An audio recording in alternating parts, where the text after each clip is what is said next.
What makes a house a home? Over 8 weeks, 21 homes bursting with style and character are competing to be crowned Home of the Year. Tonight, the judges will visit 3 very different homes, scoring each of them out of 10. The home with the highest score will go through to the final at the end of the series. Looking for functionality, individuality and clever design are design legend Hugh Wallace. It's not about a big budget. It's actually having the ability to be creative within the budget you have. Interior designer Deirdre Whelan. A home can be brave, but it still needs to be coherent, comfortable and function well.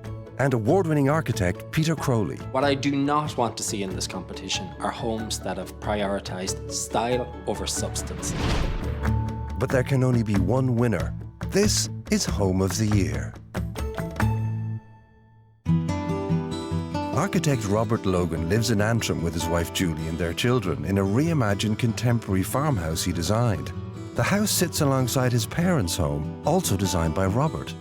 There's a few things about the house that are perhaps quite unusual. The main thing probably is that the layout of the rooms is based on a system of proportion, almost like a grid, which is followed, and that allowed the rooms to be arranged in a certain sequence where they're all interrelated. Early on, we made a decision to go for an upside-down design, where we would put the primary living space upstairs. We've got these fantastic views, which we wanted to capitalise on. It's a white house, so we had to try to think of some colours. In the hall, just wee pops of red, a wee bit of blue and yellow. We love that green wall. Just when you come in, you sort of see it straight away. This is my favourite spot. For me, this is really where our home comes together. It's really just fantastic to be able to sit down and relax here and enjoy what we have. When I met Robert and he said he was an architect, I mean, that all sounds lovely, but Robert's dream was to be able to design his own home, and watch him do that actually was lovely. And definitely what he's achieved, like I would never have dreamt of living in a house like this. The judges must now assess the home armed with only the basic facts about the property and its owners. Lovely quiet setting, isn't it? Yeah, and this pair of modern farmhouses looking out over the fields. Indeed. So we have quite a modern, contemporary home in a farmyard setting. And you can see where they've taken their cues from traditional farmyard architecture, in that they've got the white walls, the pitched black roof. But then there's this interesting play on volumes and proportions and planes going on. And we've got this cementitious cladding. The proportion in the glazing here at the entrance is almost Mondrian. Very much so. I wonder if the interior is going to be as contemporary as the outside. Should we go in? Yes.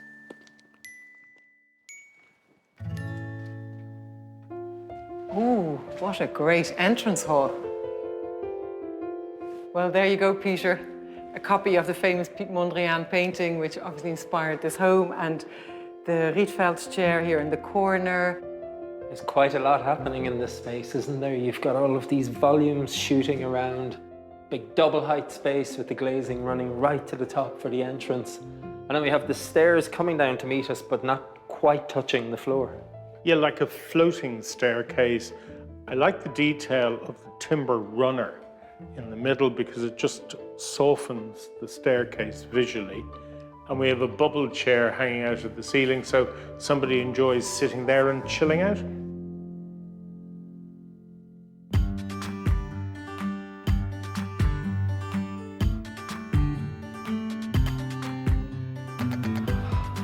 Ooh, this is a nice living room, isn't it? What a lovely volume in this living room. It reminds me of an old barn because we've got the exposed trusses and the trimmer beams. You've got a play on these volumes happening as well, which sets the space up. It's got that early 20th century contemporary kind of vibe, which I like. The proportions feel good. It feels well judged. But this room is all about this. Sitting here in the evenings, looking over the land. Yeah, very good choice of furniture, I have to say. A really colourful rug, because actually the room is quite plain, you know, in the sense that they've gone for white and a little bit of black. The floor is quite grey, so that punch of colour is a lovely relief in here. It works great, and their favourite spot? There you are now, Hugh. So, Lord Muck. I tell you. Sitting here, I can watch the telly, watch the fire, or look out at the marvellous landscape. But there's a real sense that this homeowner really does know what they like and what they're doing. And in this space is fantastic. And somebody who doesn't like white, I just love white in this home because actually all I can see is green. So we have the kitchen dining area of the large open plan. And I think this homeowner has made some very good decisions here. We've got this huge east-facing window with the breakfast bar in it. So in the morning, that's going to be bright. Great way to start the day, having your bowl of porridge there. What I like is the fact that you come from the landing straight into the dining area, and then the kitchen is at the back of the house. So you don't get that crossover of circulation from dining into kitchen. So that functions very well. A very simple kitchen. I have this element in dark grey, which looks like a big wardrobe with the ovens in it. A nice little splashback. I have the ceiling, which has been brought in over the dining room. Personally, I could have done without that because I actually like the size of the volume of the space. I find the curved wall distracting. And I'd like to have seen a little bit of colour on that, or even better, if the dining room table and chairs were in a timber, I think it would have softened up this space.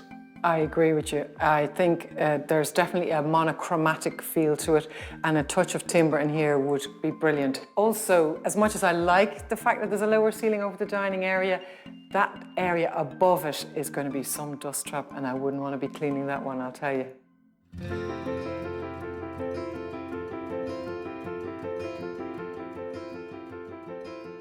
Gosh, Oh my goodness. I wasn't expecting that. Isn't that amazing? It's like a disco ball. I feel like a disco diva. Lovely room, very simple. Nice bed, very low though, isn't it? I like low beds, but in this room, it feels pinched because you've very little space between the edge of the bed and where the TV is on the wall. As a master bedroom, they've got most things right here. The storage beyond, it's about the right size. I just wonder, you know, when we've gone around the rest of this house, it's been so exceptionally restrained. And all of a sudden in this room, it's sort of like, poof. And I wonder who the people are who live here. They obviously understand design and taste and simplicity. The home will now be marked out of 10.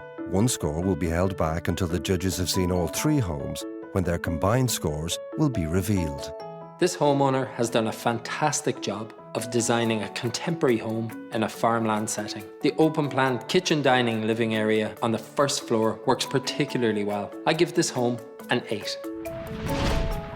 Though overall this home is well laid out, there are some functional issues. The size of the furniture in the master bedroom is too big and it affects the circulation.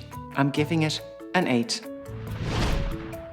The owner's restrained design style has created a relaxing, calm and delightful family home.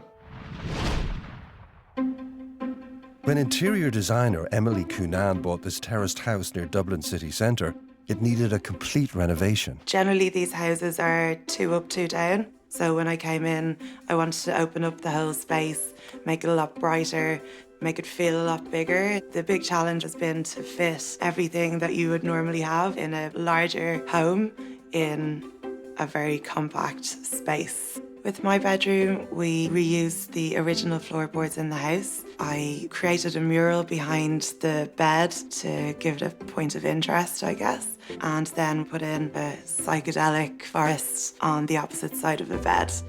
Because we extended the footprint of the house to fit everything in, that meant, unfortunately, that we lost some space out the back garden, or we call it the back garden. I commissioned a mural so that it would make us feel like there is a much greater space out there than there really is. This is my favourite spot in the kitchen. This is where I'll gather with my friends. We'll eat and drink here. It's a very social space. And also, when I'm sitting from here, I can see out onto the street and see what's happening there. And I can also look out onto my gorgeous mural and kind of drift into that other world. I love that my home is a reflection of me. I love the fact that there's lots of colour and it's bright and it's airy and it's cosy. It's really homely.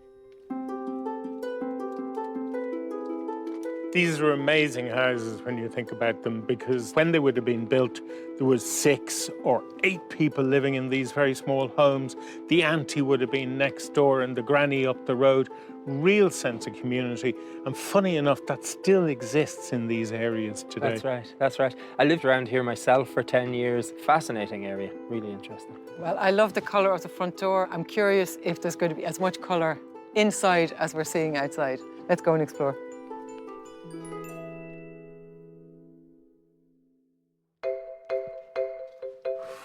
Wow, look at this. Oh my. Just love the fact that they've completely opened up the space. It's quite dark, but it is a dark day. I love the texture of the tiles on the fireplace.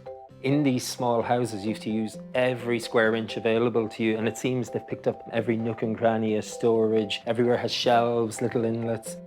Definitely there's lots of personality here, someone who enjoys art, and it's great to see that punch of colour in the sofa and then that beautiful mahogany flooring. It's really very rich and very welcoming. I like their Dr. Dre cushion as well, it's kind of interesting.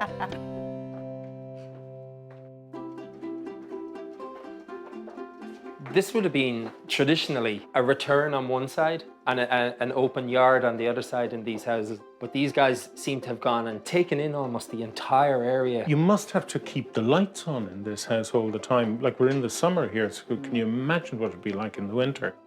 These doors had gone right up to the ceiling. It would have brought so much more natural light into this space. Agreed, 100%. What I do think works very well is that they've gone for a white kitchen, just to keep it light and airy. I do like the graphic, it's kind of intriguing, it's fun. It's a conversation piece, isn't it? I think we have the owner's favourite spot here. And I can imagine, you know, this is a social space, entertaining, friends and guests around. We'd have westerly evening light coming in, which is going to keep this place bright and warm, actually.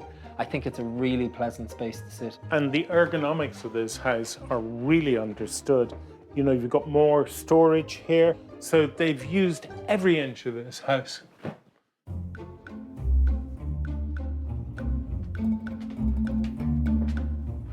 Oh, this is fabulous. Love the fact that there's a skylight at the top of the stairs. And I think it's great to see the old window being retained. And there's the second window that allows you to look right back down into the kitchen again. And there's a great connectivity, I think, in this house between all of the different spaces. Yeah.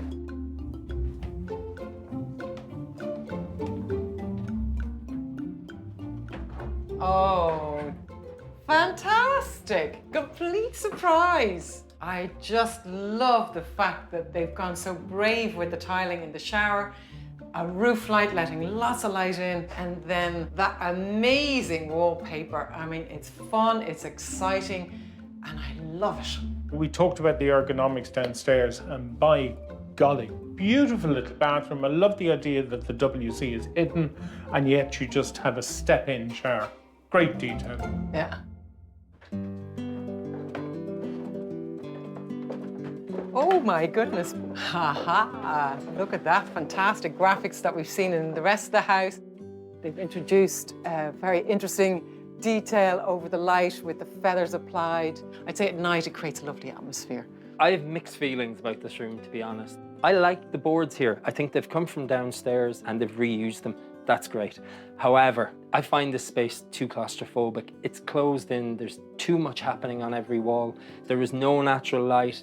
The contrast between this room, where I feel quite enclosed, and the bathroom, which was a tiny room, where I just thought, gosh, there's loads of space. It's airy, and I just don't get that feeling in this room. A couple of roof lights in here would have made just such a huge difference.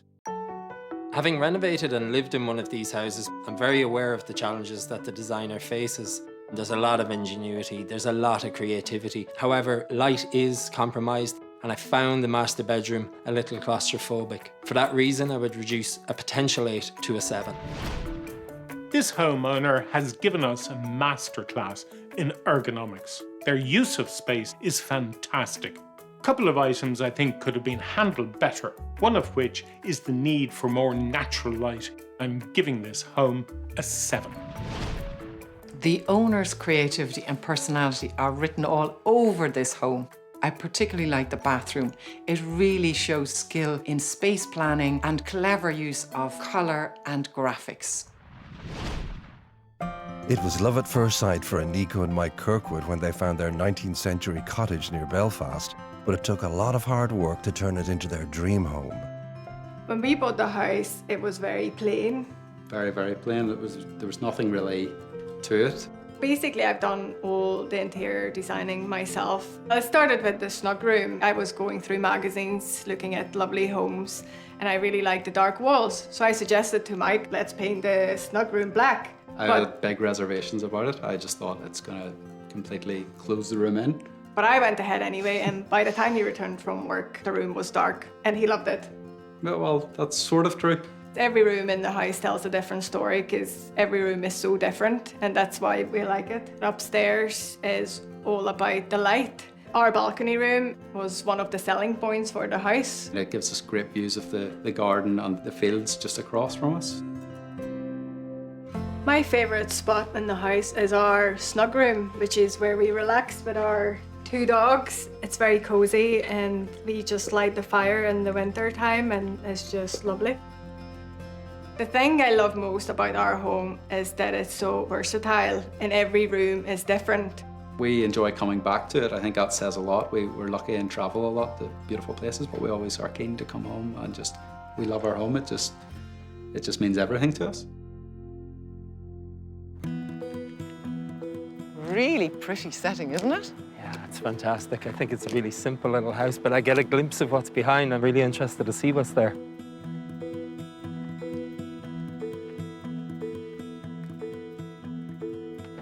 Oh my goodness. Wow. Wow, not what you expect. Lads, what do you think? Oh my God. Ooh. Is that dark navy on the walls and on the ceiling? It's intense.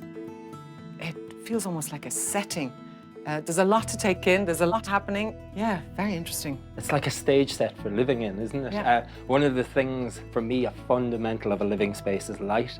And I think we might have a little lack of light here, but I suppose the personality is really strong. I actually love this because it's a nighttime space. Yes. It's full of fabulous bits and pieces. I just love the peacock over there. I think there's a hankering to maybe experiences that they've had abroad. I like the colour tones. It's actually very restful when you come in here.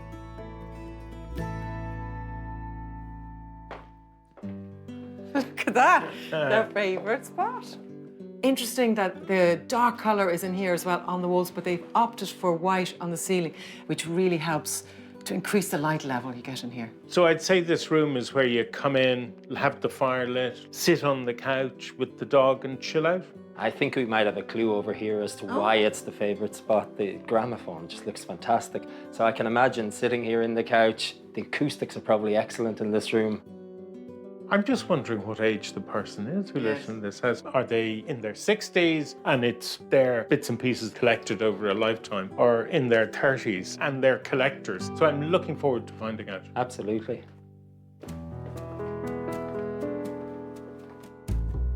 Well, we're finally starting to get some light into the spaces now, which I think really, really helps. And we're getting this connection with outside and inside, which is really nice to see. I'm just intrigued by how you can collect so much stuff. You just get a sense there's no second-hand shop or car boot sale safe from these people.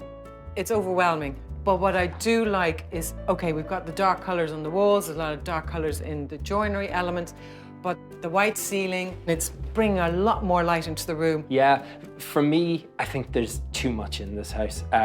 It feels like it's bordering on hoarding. I think it's one of those sort of themes, you either love it or you hate it. Isn't it very nice that the kitchen is part of the dining area? Again, the same sort of dark colour scheme in here, but I really like the fact that they've got open shelves, very practical. You can get access to the things that you need, and it adds a bit of character as well. I've actually come to the conclusion on closer inspection that not only is the kitchen upcycled, but if you like, the whole house has been upcycled, and this is a young couple who sort of put their stamp and their design on this house. Yeah, I spotted Mario Lanza on the gramophone inside. I see ZZ Top here, the record. We've got Lou Reed, the Beatles. I think these people have great taste in music and they're probably quite fun. Yeah. Very good.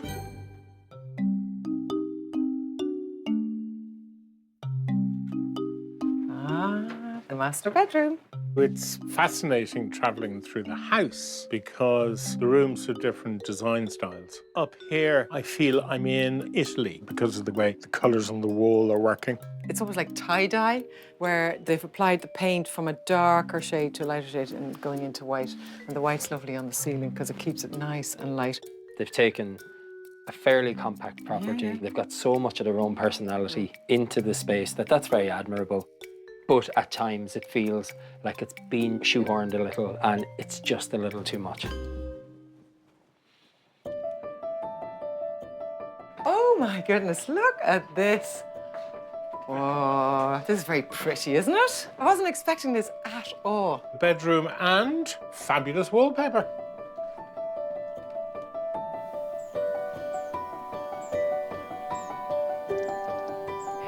This is the life. Isn't it? I love the fact that we're up high in the canopy of the trees. We can hear the birds singing here. It's extremely peaceful. I like it. This must be just a sun trap from 12 o'clock until the sun goes down. Yeah. This house is really quite exceptional, and it's one of the best I've seen in this competition. The interior design of this house has been carried out with panache, like that dark and broody living room and that great first floor terrace. I'm delighted to give it a 9. This is a very cute cottage, filled to the brim with character, with the use of dark colours on the walls, the eclectic mix of furniture, and the vast array of knickknacks. I really enjoyed visiting this home, and I'm going to give it an 8. The owners have managed to impress their own personality and experiences throughout everywhere we went. But at times, the sheer volume of furniture and pieces was just a little overwhelming for me. Now that the judges have visited all 3 homes, it's time to see how they measure up against each other. First, Hugh reveals what he gave the contemporary farmhouse in Antrim. Beautiful architecture on the outside. Inside, they'd used really big windows, understood the orientation of the house, and that worked very well. For me, there were a couple of issues in relation to some of the furniture. For that reason, I gave it an 8. There you go, 3 8s gives us 24. Next, Deirdre gives us her score for the terraced home in Dublin. Great little home, lots of personality. They kept the colour palette very simple in the home, but it allowed all the personal objects to stand out. The bathroom in this home was fantastic. Lots of colour and lots of fun. Overall, I thought it was a great home and I gave it an 8. So 2 7s and an 8, that gives us 22. And finally, Peter tells us his score for the renovated cottage in County Down. I think the functionality of this home was compromised at times, and I think there just simply wasn't enough light where there should have been light, and these are fundamentals for me. So I scored this a 6. That was unnecessary, Peter. These are important things here. So 9, 8 and 6 is 23. And we have our winner. A fabulous, modernist country home in Northern Ireland. And a very worthy finalist. The home through to the final is the contemporary farmhouse in Antrim. Next week, the search continues for Home of the Year.